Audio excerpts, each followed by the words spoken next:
এরম ভর্তা করবা, দেখ পাই এক পদেই গামলা খালি। 4-5 পিস গোশ কেটে কুচোই নিলাম, ফেলাই দিলাম একটুখানি নুন আর হলদির গুঁড়ো, 1/2 ইঞ্চি আদা বাটা, 1/2 ইঞ্চি রসুন বাটা, আরো 1/2 চা চামচ শুকনো ঝালের গুঁড়ো মেরে দিয়ে ভালো করে চটকায় চটকায় মাখাই নিচ্ছি। ইনারে কড়াই ধরে এবার চুলোর পর উঠাই দেবো। সব থেকে মজার কথা আছে, মাত্র 2-3 পিস গোশ দিয়েও তোমরা এই ভর্তাটা বানাই খেতে পারবানি, এত টেস্ট। তারপরে একদম লো আছে মুরগির গোশটা জাল করে সিদ্ধ করে শুকোই নেব। তারপরে ঘপ ঘপ করে তেল ঢেলে গরম করে নিয়ে ভাইজে নিছি 10টা শুকনো ঝাল আর 4 কাঁচা ঝাল। জিবলের আজকে কোনো ক্ষমা হবে না।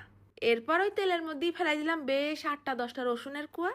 কিছুক্ষণ ভাজা হয়ে আসলে দিয়ে দেবো 1 মুঠখানিক পেঁয়াজ কুচি। তারপরে একেবারে লাল লাল মুসমুসে করে ভেজে নেবো। ঘিরান যা হবে না।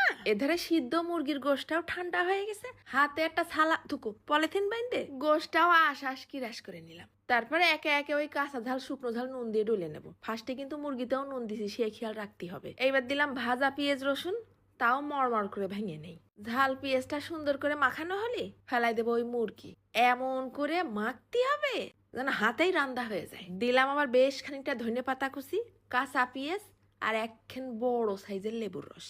ঘপ ঘপ করে ঢেলে দিছি আবার গ্যালন খানিক সর্ষের তেল। মাখানোর কালার দেখেই তো জিবলিটা হাঁটুর সাথে আর কপালের সাথে উপর নিচ বাড়ি খাচ্ছে। কি ডাক হইছে ফেরেশ গোশ নিয়ে করে সব ঠেলাঠেলি। ভুনা গোশ রান্তি বসলি, তার মধ্যে 2-4 পিস সাদা গোশ উঠে নিয়ে আসি এরম ভর্তা করবা, এক মুরগি দিয়েই 2 পদ হয়ে যাবে। তবে এইরকম করে ভর্তা বানালি তোমার ভুনা গোশ বেঁচে যাবে, আমি গ্যারান্টি দিচ্ছি। এত টেস্ট একবার খালি স্মরণে থাকবে না বহুদিন। শুধু জিবলে কেন, কলজে ফ্যাপসা পাকস্থলী সব মনে রাখবে না।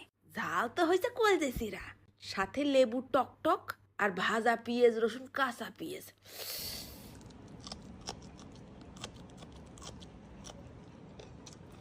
আর ফাঁকে ফাঁকে মাইরে দিছি কাঁচা ঝালের রানের পর কামড়। খাবি কি পাগলা, ঝাঁঝাই তো মরে যাবে। ঝাল লাগলে মুখ বন্ধ করে খাওয়া যায়, সুস্বাদে খাতি হয়। এটাও একটা রোমাঞ্চকর অভিজ্ঞতা। আজকে তো শুক্রবার আছে, একটুখানি বানাই খাই দেখে নে মিথ্যে করছি কিনা।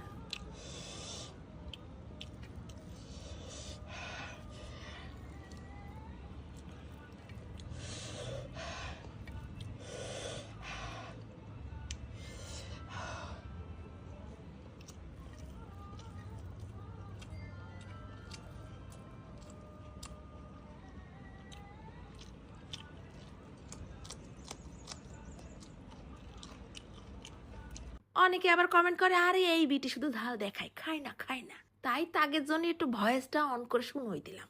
এত ঝাল ঝালের মধ্যে মুরগির আশ পড়তেছে দাঁতের নিচে, আর কথা করতে পারতেছি না, চলে যাচ্ছি। ধন্যবাদ।